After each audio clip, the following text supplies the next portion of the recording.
Hello प्यारे बच्चों, आप लोग कैसे हैं? आशा करते हैं आप लोग स्वस्थ होंगे, मस्त होंगे और आप लोगों की तैयारी बहुत बेहतरीन ढंग से चल रही होगी। इस क्लास में हम लोग एसएससी सीजीएल, एसएससी एमटीएस और एसएससी जीडी के लिए जीएस कवर करेंगे। इसमें हर क्लास में हम लोग 50 क्वेश्चन कवर करते हैं और आज इस श्रृंखला में आपकी ये तीसरी क्लास है। अगर आपको हमारी क्लास अच्छी लगे तो हमारे चैनल को लाइक करें और जो नए बच्चे हैं हमारे चैनल को सब्सक्राइब करें। चलिए शुरू करते हैं आज की क्लास। और आज की क्लास का पहला क्वेश्चन है, किस प्रसिद्ध शासक को शिलालेखों का जनक कहा जाता था? आपके ऑप्शन है, option A Samudragupta, option B Chandragupta Maurya, option C Ashoka और ऑप्शन डी कनिष्क। बताइए बच्चों आपका सही जवाब। आपका सही जवाब होगा ऑप्शन सी अशोक। मौर्य वंश के शासक अशोक को शिलालेखों का जनक कहा जाता है। ये अशोक किस वंश के थे? ये बेटा मौर्य वंश के थे। ठीक है, याद रखिएगा, शिलालेखों के जनक इन्हीं को कहा जाता है। चलिए देखते हैं अगला प्रश्न हम लोग। निम्न में से कौन सा तत्व धम्म से वर्णित नहीं था? आपके ऑप्शन है, ऑप्शन ए माता पिता का आज्ञा पालन, ऑप्शन बी दान पुण्य, ऑप्शन सी भातृभाव और ऑप्शन डी संघ के प्रति आस्था। बताइए बच्चों आपका सही जवाब क्या होगा? आपका सही जवाब होगा ऑप्शन डी संघ के प्रति आस्था। ये जो है धर्म से वर्णित नहीं था। चलिए देखते हैं अगला प्रश्न हम लोग। मौर्य वंश के शासन के दौरान स्थानिक कौन था?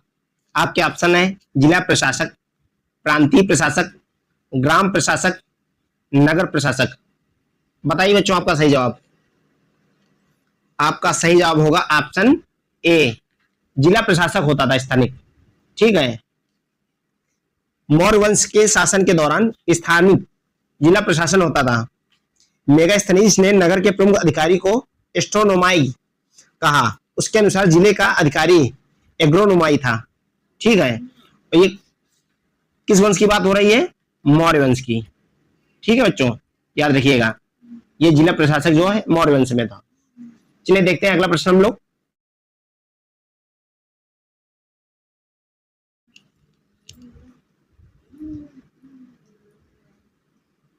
मौर्य वंश के तत्काल बाद किस वंश ने आकर मगध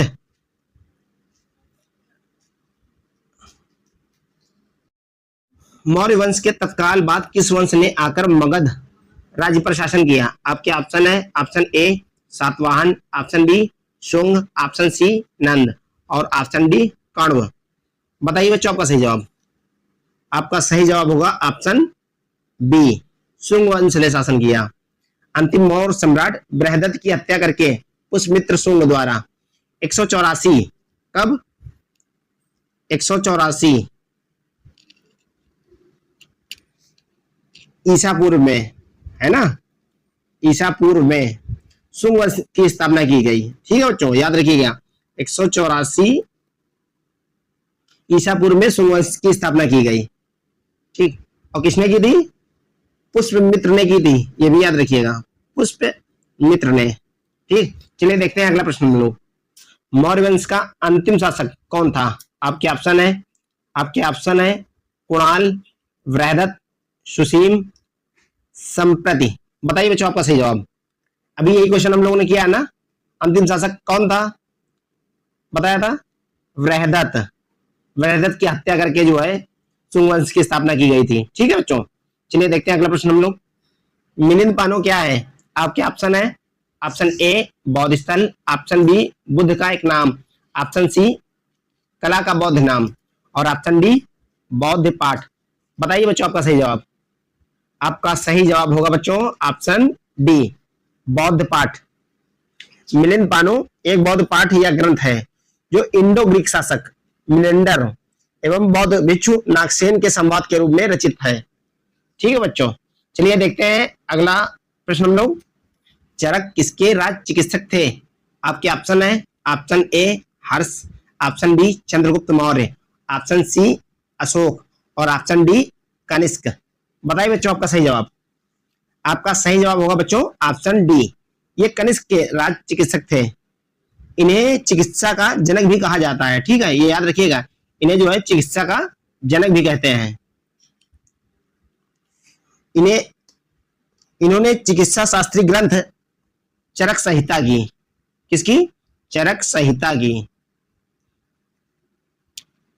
रचना की थी। ठीक, कभी कभी पूछा जाता है ना, चरक संहिता की रचना किसने की? किसने की थी? चरक ने। चलिए देखते हैं अगला प्रश्न हम लोग। कुषाण काल में भारतीय और ग्रीक शैली, कौन कौन सी? भारतीय और ग्रीक शैली के मिश्रण से विकसित कला विद्यालय को किस नाम से जाना जाता है? कुषाण कला, फारसी कला, गांधार कला या मुगल कला? बताइए बच्चों, क्या होगा आपका सही जवाब? आपका सही जवाब होगा ऑप्शन सी, गांधार कला। ठीक है, गांधार कला कुषाण काल में विकसित हुई थी। गांधार कला की विषय वस्तु भारतीय थी, परंतु कला शैली कैसी थी? यूनानी और रोमन थी। इसलिए गांधार कला को ग्रीको रोमन, ग्रीको बुद्धिस्ट या हिंदू यूनानी कला भी कहा जाता था। सर्वप्रथम गांधार नामक स्थान पर इसके प्रकट होने के कारण इसे क्या कहा गया? गांधार कला। ये कहां प्रकट हुई थी सबसे पहले? गांधार नामक स्थान पर। ठीक है बच्चों, चलिए देखते हैं अगला प्रश्न हम लोग।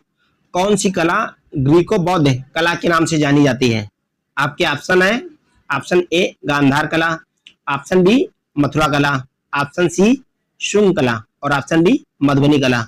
अभी यही क्वेश्चन हमने पहले कराया ना। ग्रीको बौद्ध कला किसको कहते हैं? गांधार कला को। आपका सही ऑप्शन क्या होगा? Option A. और गांधार कला को क्या क्या कहते हैं?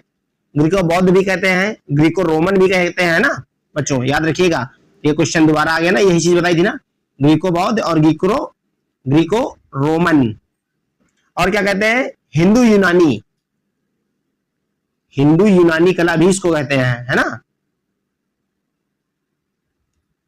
हिंदू यूनानी कला भी इसको कहते हैं। ठीक है बच्चों, चलिए देखते हैं अगला प्रश्न हम लोग। कुषाण वंश के प्रसिद्ध राजा का नाम बताइए। आपके ऑप्शन है, option A Kanishka, option B Pulakeshin, option C Harsha और ऑप्शन डी विक्रमादित्य। बताइए बच्चों आपका सही जवाब। कुषाण वंश के कौन से होंगे? आपका सही जवाब होगा ऑप्शन ए, कुषाण वंश के प्रसिद्ध शासक कनिष्क थे। ठीक है बच्चों,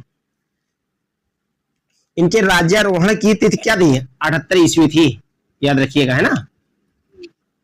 और भारत में संघ संवत की सूचक भी है। 78 ईस्वी क्या है? संघ संवत का सूचक है। 78 ईस्वी क्या है? शक संवत का सूचक। ठीक है बच्चों, चलिए देखते हैं अगला प्रश्न हम लोग। कनिष्क किस वर्ष राज्य सिंहासन पर आरूढ़ हुए? आपके ऑप्शन है, ऑप्शन ए 108 ईस्वी, ऑप्शन बी 78 ईस्वी, ऑप्शन सी 58 ईस्वी और ऑप्शन डी 128 ईस्वी। बताइए बच्चों आपका सही जवाब क्या होगा? अभी हमने बताया था ना किस वर्ष आरूढ़ हुए? 78 ईस्वी में आरूढ़ हुए। ठीक है बच्चों, चलिए देखते हैं अगला प्रश्न हम लोग। शक संवत किसने और कब शुरू किया था? आपके ऑप्शन है, ऑप्शन ए कादफिसिस ने 58 ईसा पूर्व में, रुद्रदामन प्रथम ने 78 ईस्वी में, विक्रमादित्य ने 58 ईसा पूर्व में और कनिष्क ने 78 ईस्वी में। देखिए बच्चों, जब हम आप लोगों को आंसर विस्तार से बताते हैं तो उसके साथ में एक साथ में कई प्रश्न कवर हो जाते हैं। देखिए एक प्रश्न से हम लोगों ने कितने प्रश्न कवर किए? लगभग 3 कवर कर चुके हैं। ठीक है, तो इसका सही जवाब क्या होगा? ऑप्शन डी, कनिष्क ने 78 ईस्वी में। शक संवत का संस्थापक कौन था? कनिष्क था। इसने 78 ईस्वी में शक संवत की स्थापना की थी। ठीक है बच्चों, चलिए देखते हैं अगला प्रश्न हम लोग। बौद्ध धर्म का संरक्षक कुषाण शासक कौन था? आपके ऑप्शन है, option A Kautilya, option B Ashoka, option C Vikramaditya और ऑप्शन डी कनिष्क। बताइए बच्चों आपका सही जवाब। आपका सही जवाब होगा ऑप्शन डी, कनिष्क। ठीक है, चलिए और देखते हैं। बौद्ध धर्म का संरक्षक कुषाण शासन कनिष्क था। उसके शासन काल में कश्मीर से कुंडलवन नामक स्थान पर चतुर्थ बौद्ध संगीत का आयोजन किया गया, जिसकी अध्यक्षता प्रसिद्ध बौद्ध विद्वान वसुमित्र ने की थी तथा अश्वघोष इसके उपाध्यक्ष बनाए गए। कनिष्क के समय बौद्ध धर्म 2 संप्रदायों में बढ़ गया। किसमें बटा था इसके समय में? याद रखिएगा, कनिष्क के समय में पहला था हीनयान। ठीक है बच्चों, हीनयान में बटा और दूसरा महायान में, 2 संप्रदाय में बटा था। ठीक है बच्चों, और किसके समय में? कनिष्क के समय में। चलिए देखते हैं अगला प्रश्न हम लोग। कला की गांधार शैली किसके शासन काल में पनपी थी? ठीक है, आपके ऑप्शन है, ऑप्शन ए हर्ष के, ऑप्शन बी अशोक के, ऑप्शन सी कनिष्क के और ऑप्शन डी चंद्रगुप्त द्वितीय के। बताइए बच्चों आपका सही जवाब। आपका सही जवाब होगा ऑप्शन सी, कनिष्क के शासनकाल में। ठीक है बच्चों, कुषाण काल मुख्यतः कनिष्क के समय के दौरान मूर्ति कला की गांधार शैली भारत ग्रीक शैली का मिश्रण है। इसका केंद्र बिंदु कहां था? अभी बताया था ना हमने आपको, इसका केंद्र बिंदु गांधार था। ठीक है बच्चों, अतः इसे गांधार शैली भी कहा जाता है। इसमें बुद्ध एवं बोधिसत्वों की मूर्तियां काले स्लेटी पाषाण से बनाई गई थी। ये याद रखिएगा, है ना, बुद्ध तथा बोधिसत्वों की मूर्तियां काले स्लेटी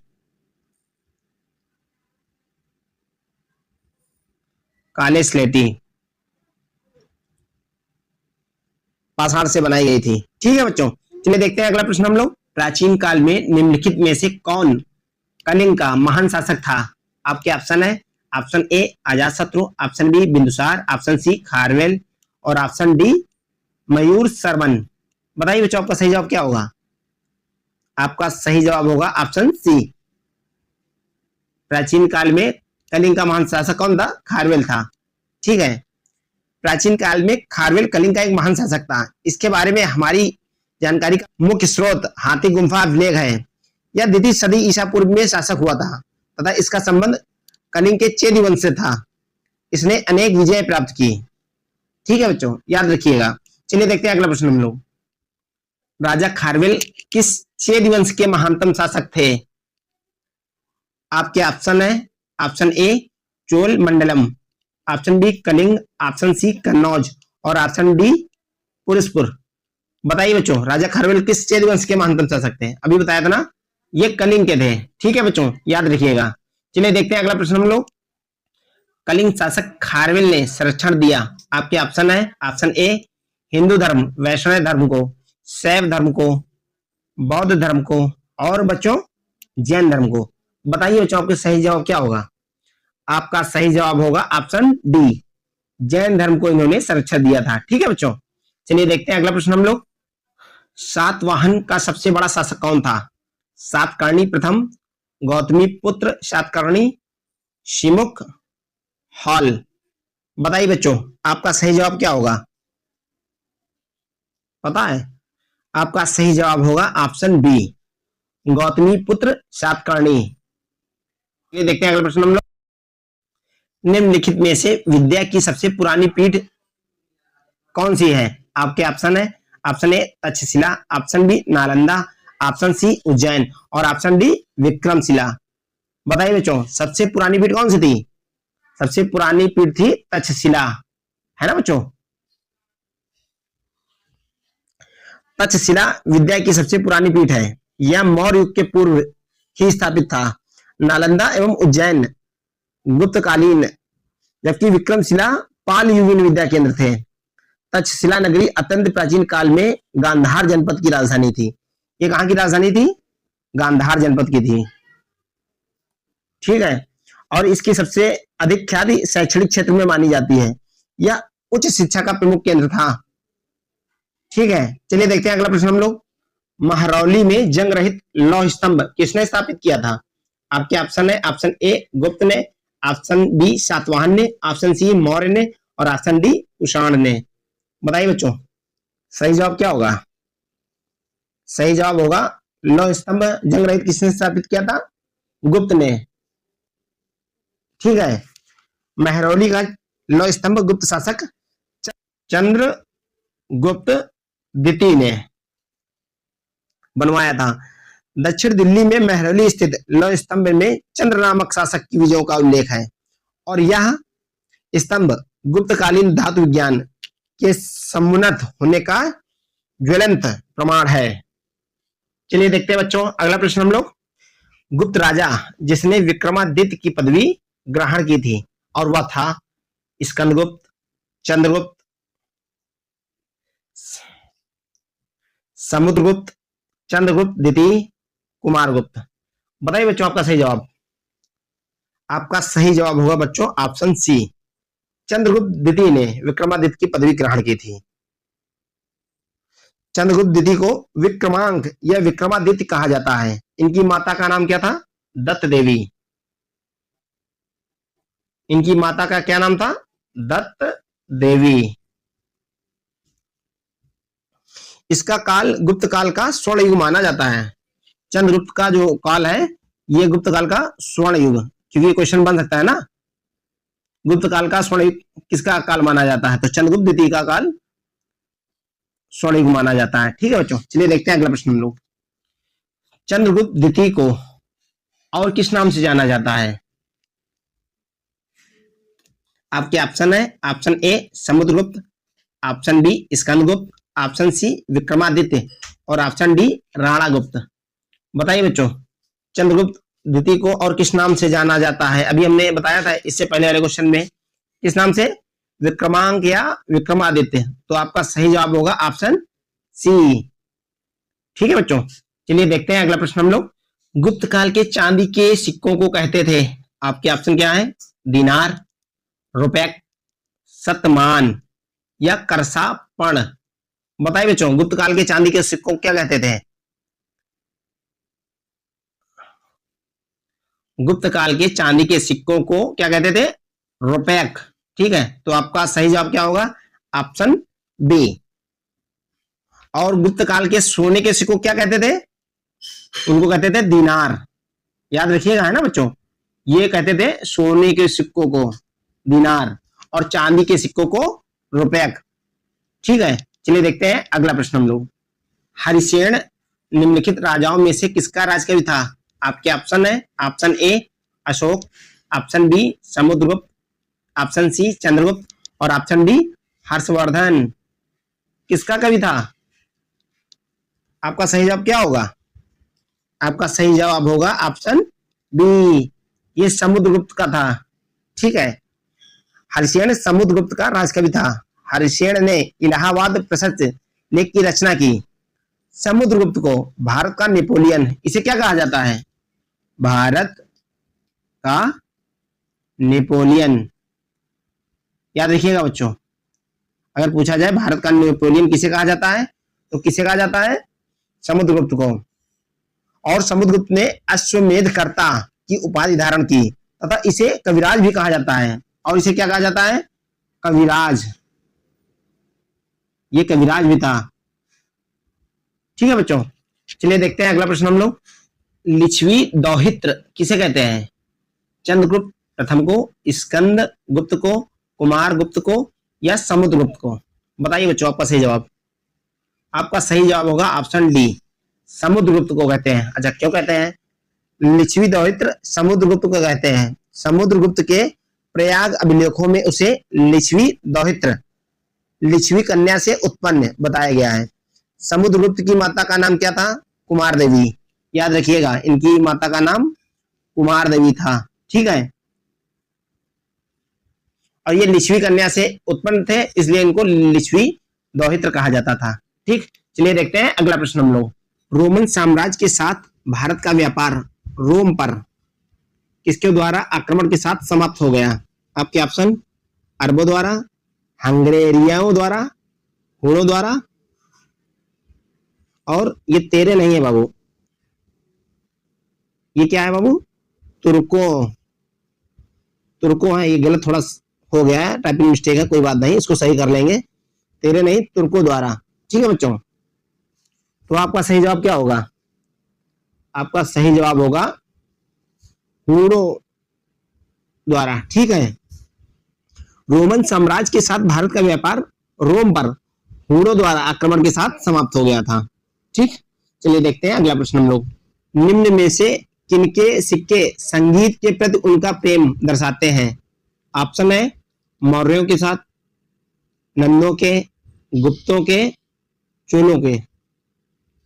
क्या होगा सही जवाब आपका?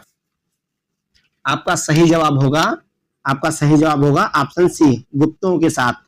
समुद्रगुप्त के कुछ सिक्कों पर उसे वीणा वादन करते हुए दिखाया गया, अतः गुप्तों के सिक्के संगीत के प्रति उनके प्रेम को प्रदर्शित करते हैं। ठीक है, क्या करते हुए दिखाया गया था? वीणा वादन करते हुए। और किसे दिखाया गया था ये भी तो जान ले, समुद्रगुप्त को।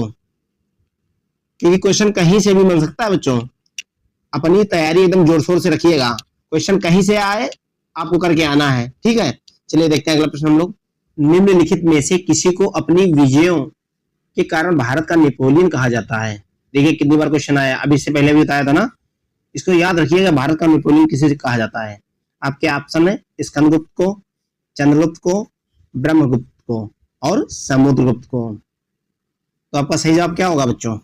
आपका सही जवाब होगा समुद्रगुप्त को, ऑप्शन डी। समुद्रगुप्त ने अपने शासन के दौरान 350 से 375 ईस्वी कई युद्धों का सामना किया, परंतु उसे किसी भी युद्ध में पराजय का सामना इसने नहीं किया, किसी भी युद्ध में। इसी कारण प्रसिद्ध इतिहासकार विसेंट स्मिथ, इसने विसेंट स्मिथ ने उसे भारत का नेपोलियन कहा। किसने कहा था ये भी याद रखिएगा, विसेंट स्मिथ ने कहा था इसे भारत का नेपोलियन, ठीक है। चलिए देखते हैं अगला प्रश्न हम लोग। भारतीय नेपोलियन के नाम से आमतौर पर कौन हिंदू राजा विख्यात है? आपके ऑप्शन है, option A Chandragupta, option B Samudragupta, option C Bimbisara और ऑप्शन डी अजातशत्रु। देखिए बच्चों कितनी बार क्वेश्चन आया हुआ है, तो इसका मतलब ये क्वेश्चन महत्वपूर्ण है, ठीक है। चलिए देखते हैं कौन सा राजा विख्यात था, समुद्रगुप्त, ठीक है बच्चों। और आपका ऑप्शन सही होगा ऑप्शन बी। चलिए देखते हैं अगला प्रश्न हम लोग। गुप्त काल में किस धातु को सर्वाधिक सिक्के जारी किए? गुप्त काल में सर्वाधिक सिक्के किस धातु के जारी किए गए थे? आपके ऑप्शन है सोना, चांदी, तांबा और लोहा। तो सबसे ज्यादा सोने के सिक्के जारी किए थे, जिन्हें क्या कहा गया था? उन्हें कहा गया था दिनार। और फिर उसके बाद चांदी के सिक्के जारी हुए थे, उन्हें कहा गया था रुपयक। अभी बताया था बच्चों, देखो ये आ गया ना दोबारा ये क्वेश्चन। चलिए देखते हैं अगला प्रश्न हम लोग। प्रसिद्ध गुप्त संवत निम्नलिखित में से किस वर्ष से शुरू किया गया था? आपके ऑप्शन 319 ईस्वी, 600 ईस्वी, 78 ईस्वी और 57 ईसा पूर्व। बताइए बच्चों कब शुरू किया गया था? ये किया गया था 319 ईस्वी। तो आपका सही ऑप्शन होगा ऑप्शन ए, ठीक है बच्चों। प्रसिद्ध गुप्त संवत 319 ईस्वी में शुरू किया गया था और यही चंद्रगुप्त प्रथम के राज्यारोहण की तिथि थी। किसकी थी? चंद्रगुप्त प्रथम के राज्यारोहण की तिथि। यहीं से गुप्त संवत शुरू हुआ था, ठीक है बच्चों। चलिए देखते हैं अगला प्रश्न हम लोग। इलाहाबाद स्तंभ के शिलालेख में किसकी उपलब्धियां वर्णित हैं? आपके ऑप्शन है हर्ष, अशोक, समुद्रगुप्त और चंद्रगुप्त विक्रमादित्य। देखिए बच्चों ये क्वेश्चन कई बार आया हुआ है और कई बार बता भी चुके हैं, तो बताइए इसका सही जवाब क्या होगा? इसका सही जवाब होगा ऑप्शन सी, समुद्रगुप्त के, ठीक है बच्चों। चलिए देखते हैं अगला प्रश्न हम लोग। फयान किसके शासनकाल के दौरान भारत आया था?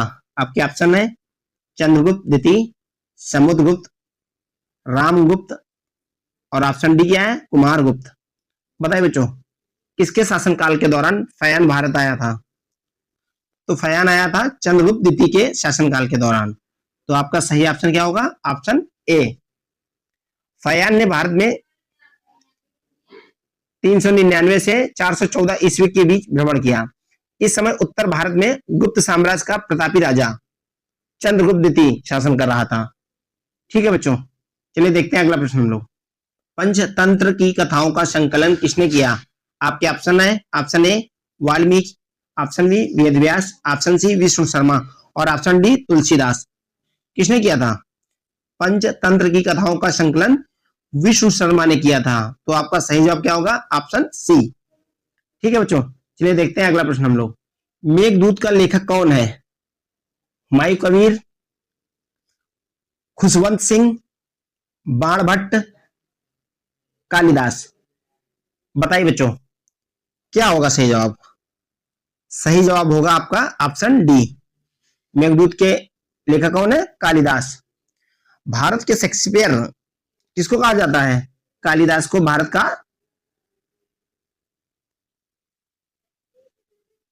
किसको कहा जाता है? भारत का शेक्सपियर कहा जाता है कालिदास को। ठीक है, याद रखिएगा, शेक्सपियर इनको कहा जाता है, कालिदास को। ठीक, और इनकी प्रसिद्ध कृतियां कौन कौन सी हैं? अभिज्ञान शकुंतलम, ऋतु संहार, मालविकाग्निमित्रम, कुमार संभव, मेघदूत और रघुवंश, इनकी प्रमुख ये जो है रचनाएं हैं। चलिए देखते हैं अगला प्रश्न हम लोग। निम्नलिखित में वह व्यक्ति कौन है जो चिकित्सक नहीं है? सुश्रुत, चरक, चार्वाक, धन्वंतरी। बताइए बच्चों, सुश्रुत भी चिकित्सक थे और चरक भी थे और धन्वंतरी भी थे, तो इनमें से चिकित्सक कौन नहीं था? चार्वाक, ये चिकित्सक नहीं थे। ये अच्छा थे कौन?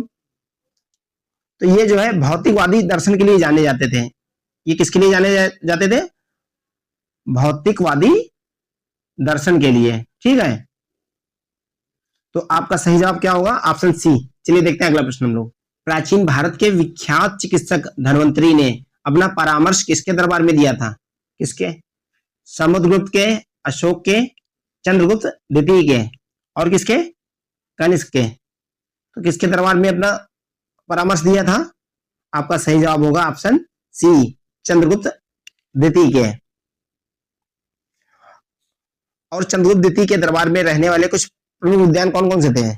पहले थे कालिदास, बेताल भट्ट, वारा मिहिर, वररुचि, अमर सिंह, शंकु और कौन? घटकरपक। ठीक है बच्चों, ये प्रसिद्ध विद्वान थे इनके दरबार में। चलिए देखते हैं अगला प्रश्न हम लोग। वाराह मिहिर थे, क्या थे? एक एस्ट्रोनट, एक स्पेस शटल, एक पावर स्टेशन या एक प्राचीन खगोलविद एस्ट्रोनॉमर। क्या थे बच्चों ये वाराह मिहिर? वाराह मिहिर थे एक प्राचीन खगोलविद, एस्ट्रोनॉमर थे ये। ठीक है, चलिए देखते हैं अगला प्रश्न हम लोग। किसके शासनकाल के दौरान अजंता की गुफाएं निर्मित की गई? गुप्त के, कुषाण के, मौर्य के कि चालुक्य के? बताइए बच्चों, किसके शासनकाल के दौरान? आपका क्या सही जवाब होगा? आपका सही जवाब होगा ऑप्शन ए, गुप्त शासनकाल के दौरान अजंता की गुफाएं निर्मित की गई। अजंता की गुफाओं का निर्माण कार्य दूसरी शताब्दी पूर्व प्रारंभ हुआ और लगभग 7वीं शताब्दी तक चला। अजंता की 16वीं और 17वीं गुफा का संबंध गुप्त काल से है। 9वीं 10वीं गुफाओं के चित्र प्रथम शताब्दी ईसा पूर्व के हैं। पहली दूसरी गुफाओं के चित्र 7वीं शताब्दी ईसा पूर्व के हैं। अजंता के गुफा चित्र बौद्ध धर्म से संबंधित है। ये किससे संबंधित है? ये भी याद रखिएगा। ये किससे संबंधित है? ये भी याद रखिएगा। ये बौद्ध धर्म से संबंधित है। ठीक है बच्चों, बौद्ध धर्म से। ठीक, चलिए देखते हैं अगला प्रश्न हम लोग। संगम काल में रोमन व्यापार का केंद्र बताइए। आपके ऑप्शन है, option A Madurai, option B Arikamedu और ऑप्शन सी पंपुहर और ऑप्शन डी क्या है? मुसीरी। तो बच्चों आपका सही जवाब क्या होगा? आपका सही जवाब होगा ऑप्शन बी, अरिका मेडू। ठीक है, चलिए देखते हैं अगला प्रश्न हम लोग। गंगा को उत्तर से दक्षिण ले जाने वाला चोल राजा कौन सा था? आपके ऑप्शन है, option A Raja Raja Chola, option B Mahendra, option C Rajendra Chola और ऑप्शन डी परांतक। आपका सही जवाब क्या होगा बच्चों? आपका सही जवाब होगा ऑप्शन सी, राजेंद्र चोल। राजेंद्र चोल गंगा को उत्तर से दक्षिण ले जाने वाला चोल राजा था। ठीक है बच्चों, चलिए देखते हैं अगला प्रश्न हम लोग। चोल राजा राजेंद्र ने निम्नलिखित में से कौन सी पदवी धारण नहीं की थी? आपके ऑप्शन है, ऑप्शन ए त्याग समुद्र, ऑप्शन बी गंगा कोंड मंडी, ऑप्शन सी मुड़ी कोंडा और ऑप्शन डी पंडित चोल। बताइए बच्चों, आपका सही जवाब होगा ऑप्शन ए, त्याग समुद्र जो है चोल राजा राजेंद्र ने पदवी नहीं धारण की थी और सभी पदवी चोल राजा राजेंद्र ने धारण की थी। अच्छा, ये पदवी किसने धारण की थी? ये भी तो पता होना चाहिए ना। तो ये त्याग समुद्र जो है, ये उपाधि जो है विक्रम चोल ने धारण की थी। किसने? विक्रम चोल ने।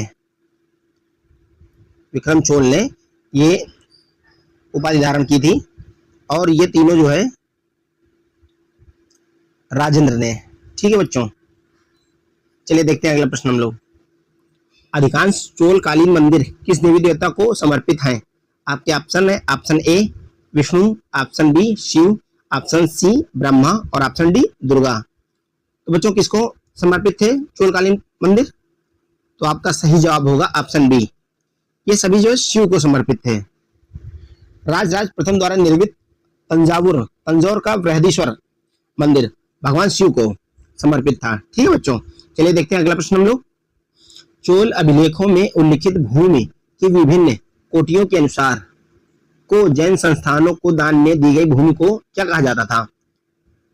विल्लन वगाई, ब्रह्मदेव, सालाभोग या पल्लीचद्दम, क्या कहा जाता था? बताइए बच्चों, आपका सही जवाब क्या होगा? आपका सही जवाब होगा बच्चों ऑप्शन डी, पल्लीचद्दम। ठीक है, चोल अभिलेखों से दान में दी जाने वाली भूमि को चोल अभिलेखों से दान में दी जाने वाली भूमि के उल्लेख मिलते हैं जो विभिन्न धर्मों एवं सामाजिक समूहों को प्रदत्त की जाती है। जैन संस्थानों को दी जाने वाली भूमि को पल्लीचद्दम कहा गया। चलिए देखते हैं बच्चों अगला प्रश्न हम लोग। चोल वंश भारत के किस भाग में अधिकतर शासन करते थे? आपके ऑप्शन है पूर्व में, पश्चिम में, उत्तर में कि दक्षिण में? बताइए बच्चों। तो चोल वंश जो है भारत के अधिकतर दक्षिण में, है ना, दक्षिण भाग में ये शासन करते थे। चलिए देखते हैं बच्चों अगला प्रश्न हम लोग। निम्नलिखित में से किस चोल राजा ने लंका सिंघल को पहले जीता था? आपके ऑप्शन है, ऑप्शन ए आदित्य प्रथम, राजराज प्रथम, राजेंद्र और ऑप्शन डी क्या है? विजयालय। बताइए बच्चों किस चोल राजा ने लंका को पहले जीता था? आपका सही जवाब होगा ऑप्शन बी, राजराज प्रथम ने। ठीक है बच्चों, चलिए देखते हैं अगला प्रश्न हम लोग। किस चोल शासक ने श्रीलंका के उत्तरी भाग को जीतकर अपने साम्राज्य का एक प्रांत बनाया था? देखिए बच्चों क्वेश्चन वही है, सिर्फ लैंग्वेज चेंज है थोड़ी सी, है ना, क्वेश्चन वही है और तो आपका जवाब भी क्या होगा? वही होगा। चलिए देखते हैं। ऑप्शन ए क्या है? परांतक, ऑप्शन बी राजेंद्र प्रथम, ऑप्शन सी राजराज और ऑप्शन डी अधिराजेंद्र। बच्चों आपका सही जवाब क्या होगा? Option C Rajaraja. ठीक है, चलिए देखते हैं अगला प्रश्न हम लोग। उत्तर मेरु शिलालेख किसके प्रशासन से संबंधित जानकारी मिलती है? आपके ऑप्शन है, option A Pallava, option B Chola, option C Chalukya और ऑप्शन डी सातवाहन। तो किसके प्रशासन से संबंधित जानकारी मिलती बच्चों? आपका सही जवाब होगा ऑप्शन बी, चोल से संबंधित, है ना। उत्तर मेरु तमिलनाडु के कांचीपुरम जिले में स्थित है। यहाँ से प्राप्त शिलालेखों से चोलों के ग्रामीण प्रशासन के बारे में, है ना, चोलों के किससे? ग्रामीण प्रशासन, ग्रामीण प्रशासन के बारे में जानकारी प्राप्त होती है। ये शिलालेख 919 ईस्वी तथा 929 ईस्वी के समय के हैं। ठीक है बच्चों, चलिए देखते हैं अगला प्रश्न हम लोग। किस चोल शासक ने राजधानी गंगईकोंडा चोलपुरम का निर्माण किया? आपके ऑप्शन है, ऑप्शन ए राजेंद्र प्रथम, ऑप्शन बी विजय लाला, ऑप्शन सी आदित्य और ऑप्शन डी राजराज प्रथम। बताइए बच्चों आपका सही जवाब। आपका सही जवाब होगा ऑप्शन ए, राजेंद्र प्रथम ने। चोलों की नई राजधानी गंगईकोंडा चोलपुरम का निर्माण राजेंद्र प्रथम द्वारा कराया गया था। ठीक है बच्चों, चलिए देखते हैं अगला प्रश्न हम लोग। चोल राजाओं का शासन था। आपके ऑप्शन है, ऑप्शन ए तमिलनाडु पर, ऑप्शन बी आंध्र प्रदेश पर और ऑप्शन सी केरल पर, ऑप्शन डी बंगाल पर। बताइए बच्चों आपका सही जवाब। आपका सही जवाब होगा ऑप्शन ए, तमिलनाडु पर। चोल साम्राज्य के चरमोत्कर्ष के समय चोल साम्राज्य में दक्षिणी राज्यों का अधिकांश भाग सम्मिलित था, परंतु चोल साम्राज्य की स्थापना एवं पतन के समय यह तमिलनाडु राज्य के अंदर ही सिमटा हुआ था। अगर आपको हमारी क्लास अच्छी लगी है तो हमारे वीडियो को लाइक करें, हाँ, और जो नए बच्चे आए हो तो हमारे चैनल को भी सब्सक्राइब करें। फिर मिलते हैं अगली क्लास में, जब तक के लिए जय हिंद।